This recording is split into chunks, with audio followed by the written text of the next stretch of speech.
नमस्कार मंडळी, आज आपण पांढऱ्या घेवड्याची भाजी कशी बनवायची ते या व्हिडिओमध्ये बघणार आहोत। त्यासाठी मी एक मोठा कांदा अर्धा उभा व अर्धा बारीक चिरून घेतलेला आहे, अगदी व्हिडिओमध्ये दाखवल्याप्रमाणे। त्यानंतर एका कढईमध्ये पळीभर तेल घालून तो उभा चिरलेला कांदा चांगला गुलाबी रंग येईपर्यंत परतून घ्यायचा आहे। इथे एका प्लेटमध्ये मी भाजलेला कांदा, कढीपत्ता, कोथिंबीर, लसूण, आलं व भाजलेलं खोबरं हे काढून घेतलेलं आहे।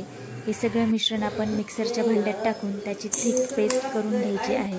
नंतर एका कढईत पळीभर तेल घालून बारीक चिरलेला कांदा चांगला गुलाबी रंग येईपर्यंत परतवून घ्यायचा आहे।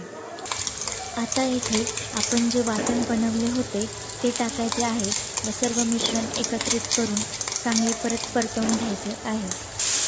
इथे तुम्ही बघू शकता मिश्रण अगदी चांगले भाजले गेलेले आहे।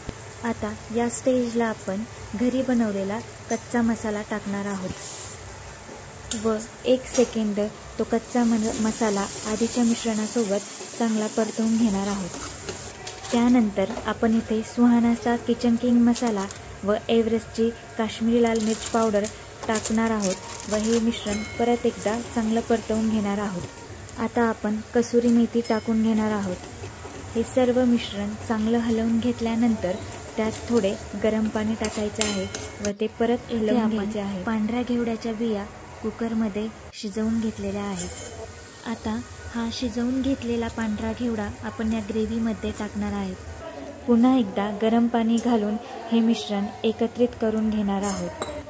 तर अशा प्रकारे आपली पांढऱ्या घेवड्याची भाजी तयार झालेली आहे।